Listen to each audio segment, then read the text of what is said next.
So ಇನ್ನು ಪ್ರಜ್ವಲ್ ರೇವಣ್ಣ ಅವರ ವಿಚಾರದಲ್ಲಿ ಈಗ ಅವರನ್ನ ಕರೆತರೋದು ಹೇಗೆ ಅನ್ನೋದು ಬಹಳ ದೊಡ್ಡ ಪ್ರಶ್ನೆ ಆಗಿತ್ತು. ಎರಡು ದಾರಿ ಇದೆ. ಒಂದು ಪಾಸ್ಪೋರ್ಟ್ ಅನ್ನ ರದ್ದು ಮಾಡಬೇಕು, ಇನ್ನೊಂದು ಕಡೆಗೆ ರೆಡ್ ಕಾರ್ನರ್ ನೋಟಿಸ್ ಅನ್ನ ಹೊರಡಿಸಬೇಕು.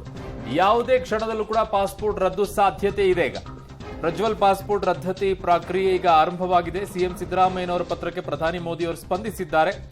ರಾಜತಾಂತ್ರಿಕ ಪಾಸ್ಪೋರ್ಟ್ ರದ್ದತಿಗೆ ಈಗ ವಿದೇಶಾಂಗ ಇಲಾಖೆ ಮುಂದಾಗಿದೆ. ಶೀಘ್ರವೇ ಭಾರತಕ್ಕೆ ಬರ್ತಾರ ಪ್ರಜ್ವಲ್ ರೇವಣ್ಣ ಗೊತ್ತಿಲ್ಲ. ಸೊ ಯಾವ ರೀತಿಯಾಗಿದೆ, ಪಾಸ್ಪೋರ್ಟ್ ಅನ್ನ ರದ್ದು ಮಾಡಿದ್ರೆ ಅವರು ಬಂದು ಬಿಡ್ತಾರಾ ಗೊತ್ತಿಲ್ಲ. ಸೊ ಇದ್ರ ಬಗ್ಗೆ ಒಂದಿಷ್ಟು ಡೀಟೇಲ್ಸ್ ಇದೆ, ನೋಡೋಣ.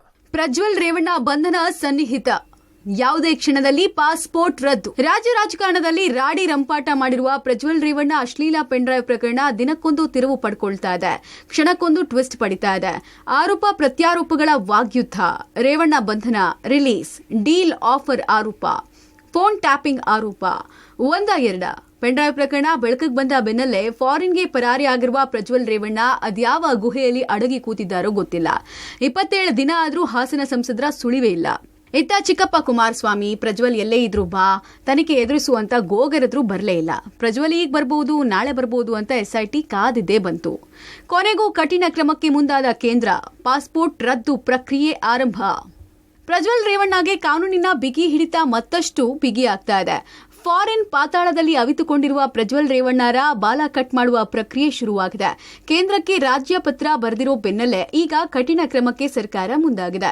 ವಿದೇಶದಲ್ಲೇ ಪ್ರಜ್ವಲ್ ರೇವಣ್ಣರನ್ನ ಕಟ್ಟಿಹಾಕುವ ಪ್ಲಾನ್ ಒಂದು ಹಂತಕ್ಕೆ ಬಂದಿದೆ. ಪ್ರಜ್ವಲ್ ರೇವಣ್ಣ ಅವರ ರಾಜತಾಂತ್ರಿಕ ಪಾಸ್ಪೋರ್ಟ್ ರದ್ದತಿ ಪ್ರಕ್ರಿಯೆ ಶುರುವಾಗಿದೆ. ಪಾಸ್ಪೋರ್ಟ್ ರದ್ದತಿ ಕೋರಿ ಎಸ್ಐಟಿ ಮಾಡಿರುವ ಮನವಿಗೆ ವಿದೇಶಾಂಗ ಇಲಾಖೆ ಸ್ಪಂದಿಸಿದೆ. ಪಾಸ್ಪೋರ್ಟ್ ರದ್ದತಿ ಪ್ರಕ್ರಿಯೆ ಆರಂಭಗೊಂಡಿದೆ ಅಂತ ವಿದೇಶಾಂಗ ಸಚಿವಾಲಯ ಸ್ಪಷ್ಟನೆ ಕೊಟ್ಟಿದೆ. ಕರ್ನಾಟಕದ ಎಸ್ಐಟಿ ಇಂದ ಪತ್ರ ಕೂಡ ಬಂದಿದೆ.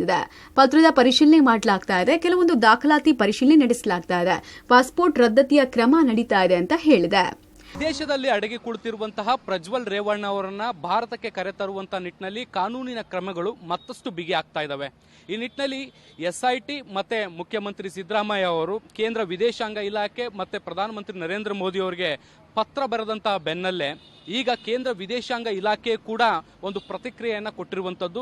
ಎಸ್ಐಟಿ ಬರೆದಂತಹ ಪತ್ರ ನಮಗೆ ತಲುಪಿದೆ, ಈ ನಿಟ್ಟಿನಲ್ಲಿ ನಾವು ಪ್ರಕ್ರಿಯೆಗಳನ್ನು ಕೂಡ ಆರಂಭಿಸಿದ್ದೀವಿ ಅನ್ನುವಂತಹ ಮಾಹಿತಿಯನ್ನು ಕೂಡ ಕೊಟ್ಟಿದೆ.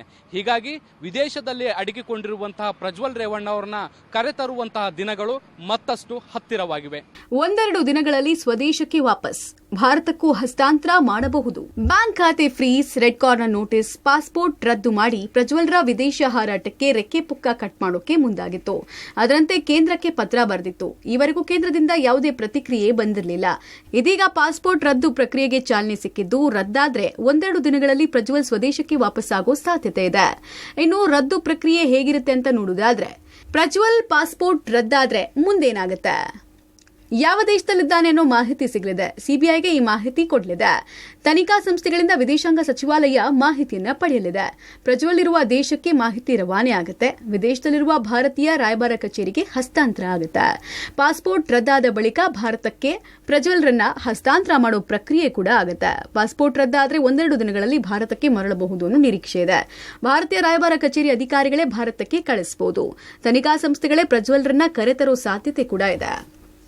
ನೋಡಿದ್ರಲ್ಲ, ಎಸ್ಐಟಿ ಯಾವ ರೀತಿಯ ಪ್ರಯತ್ನಗಳನ್ನ ಮಾಡ್ತಾ ಇದೆ ಅಂತೇಳಿ. ಸಂಸದ ಪ್ರಜ್ವಲ್ ರೇವಣ್ಣ ವಿರುದ್ಧ ರಾಜತಾಂತ್ರಿಕ ಪಾಸ್ಪೋರ್ಟ್ ಅನ್ನ ಕ್ಯಾನ್ಸಲ್ ಮಾಡಬೇಕು ಅಂತೇಳಿ ಸಕಲ ಪ್ರಯತ್ನಗಳನ್ನು ಕೂಡ ಮಾಡ್ತಾ ಇದೆ. ಜೊತೆಗೆ MEA ಕೂಡ ಇದಕ್ಕೆ ಸಕಾರಾತ್ಮಕವಾಗಿ ಸ್ಪಂದನೆಯನ್ನ ಮಾಡಿ ಪ್ರಜ್ವಲ್ ರೇವಣ್ಣ ಪಾಸ್ಪೋರ್ಟ್ ಅನ್ನ ರದ್ದು ಮಾಡಲಿಕ್ಕೆ ಯಾವ್ಯಾವ ರೀತಿಯ ಪ್ರಕ್ರಿಯೆಗಳಿತ್ತು ಆ ಪ್ರಕ್ರಿಯೆಗಳನ್ನ ಪ್ರಾರಂಭ ಮಾಡಿದೀವಿ ಅಂತೇಳಿ ಕೂಡ ಹೇಳಿರುವಂಥದ್ದು. ಆ ರೀತಿ ಏನಾದರೂ ಪ್ರಜ್ವಲ್ ರೇವಣ್ಣ ಪಾಸ್ಪೋರ್ಟ್ ಸಂಪೂರ್ಣವಾಗಿ ರದ್ದಾದರೆ ಆತನನ್ನ ಭಾರತಕ್ಕೆ ಕರೆತರಲಿಕ್ಕೆ ಕೆಲವೇ ದಿನಗಳು ಮಾತ್ರ ಬಾಕಿ ಉಳಿದಿರುವಂಥದ್ದು. ಮುಂದಿನ ಪ್ರಕರಣದ ವಿಚಾರಣೆಗಳನ್ನು ಕೂಡ ಎಸ್ಐಟಿ ಸಕಾರಾತ್ಮಕವಾಗಿ ಮಾಡಲಿಕ್ಕೆ ತಯಾರಿಯನ್ನ ನಡೆಸ್ತಾ ಇರುವಂಥದ್ದು. ಕೇಂದ್ರಕ್ಕೆ 3 ಪತ್ರ ಬರೆದ ರಾಜ್ಯ, ಸಿಎಂ ಬರೆದ ಪತ್ರಕ್ಕೆ ಪ್ರಧಾನಿ ಸ್ಪಂದನೆ. ಇನ್ನು ಕೇಂದ್ರಕ್ಕೆ ರಾಜ್ಯದಿಂದ 3 ಪತ್ರಗಳು ಹೋಗಿದೆ. ಕೆಲವೊಂದು ಪ್ರಕ್ರಿಯೆಗಳ ಬಳಿಕ ಪಾಸ್ಪೋರ್ಟ್ ರದ್ದತಿಗೆ ಕೇಂದ್ರ ಮುಂದಾಗಿದೆ. ಇನ್ನು ಈ ಪ್ರಕ್ರಿಯೆಗಳು ಹೇಗಿತ್ತು ಅನ್ನೋದನ್ನ ನೋಡುವುದಾದ್ರೆ, ಕೇಂದ್ರಕ್ಕೆ ಗೃಹ ಇಲಾಖೆ ಮೂಲಕ ಎಸ್ಐಟಿ ಪತ್ರವನ್ನ ರವಾನೆ ಮಾಡಿದೆ. ಕೋರ್ಟ್ ಆದೇಶ ಬೇಕು ಅಂತ ಕೇಂದ್ರ ಗೃಹ ಇಲಾಖೆ ಉತ್ತರ ಕೊಟ್ಟಿತ್ತು. ಕೋರ್ಟ್ ಅರೆಸ್ಟ್ ವಾರೆಂಟ್ ಪಡೆದು ಪುನಃ ಎಸ್ಐಟಿ ಪತ್ರವನ್ನ ಬರೆದಿದೆ. ಎಸ್ಐಟಿ ಪತ್ರದ ಹಿನ್ನೆಲೆಯಲ್ಲಿ ವಿದೇಶಾಂಗ ಇಲಾಖೆ ಕ್ರಮವನ್ನ ಕೈಗೊಳ್ಳೋಕೆ ಮುಂದಾಗ್ತಾ ಇದೆ. ಕೇಂದ್ರ ಗೃಹ ಇಲಾಖೆಗೆ ಎಸ್ಐಟಿ ಬರೆದಿರುವಂತಹ ಪತ್ರವನ್ನ ರವಾನೆ ಮಾಡಲಾಗಿದೆ.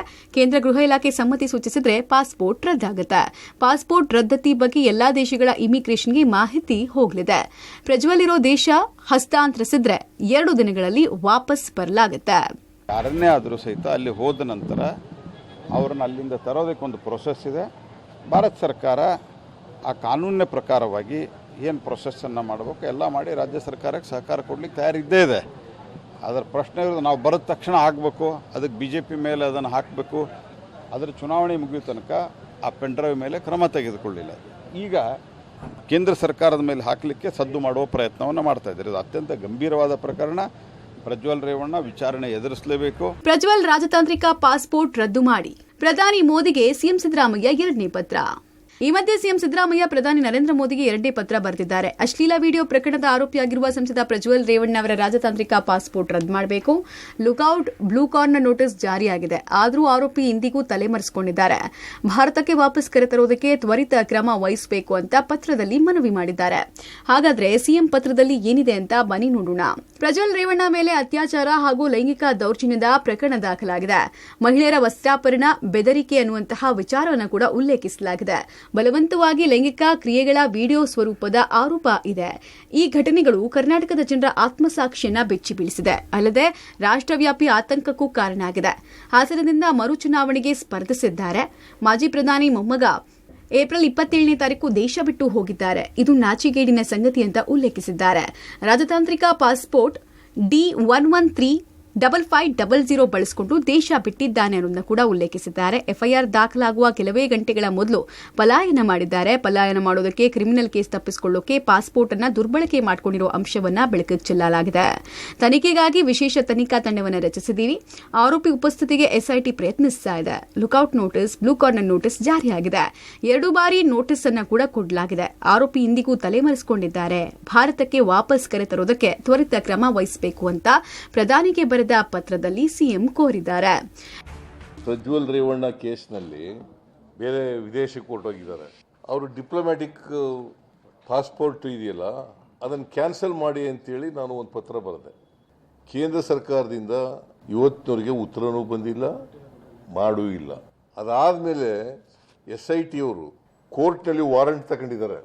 ಆ ವಾರಂಟ್ ತಗೊಂಡು ಅದನ್ನು ಕಳಿಸ್ಕೊಟ್ಟಿದ್ದಾರೆ. ಅವರು ಒಂದು ಪತ್ರ ಬರೆದಿದ್ದಾರೆ, ಡಿಪ್ಲೊಮ್ಯಾಟಿಕ್ ಪಾಸ್ಪೋರ್ಟನ್ನು ರದ್ದು ಮಾಡಿ ಅಂತ ಅವರು ಒಂದು ಮಾಡಿದ್ದಾರೆ.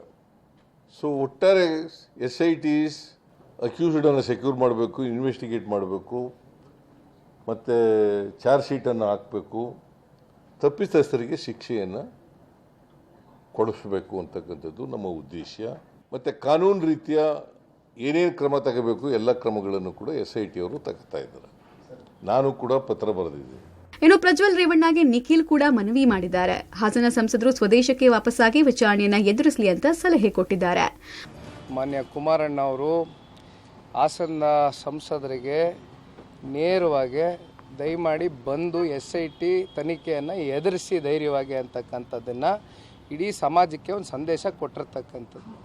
ಹಾಗಾಗಿ ನಾವು ಎಲ್ಲ ಕಾಯ್ತಾ ಇದ್ದೀವಿ. ಬಂದು ನನ್ನ ಅಭಿಪ್ರಾಯನೂ ಅಷ್ಟೇ, ಒಬ್ಬ ಪ್ರಜೆಯಾಗಿ ನಾನು ಕೇಳ್ಕೊಳ್ತಕ್ಕಂಥದ್ದು, ಈಗ ಏನಿವಾಗ ಆರೋಪ ಬಂದಿದೆ, ಯಾರೇ ಆದರೂ ಆರೋಪ ಬಂದಂಥ ಸಂದರ್ಭದಲ್ಲಿ ಬಂದು ಆ ತನಿಖೆಯನ್ನು ಎದುರಿಸ್ತಕ್ಕಂಥದ್ದು ಸೂಕ್ತ.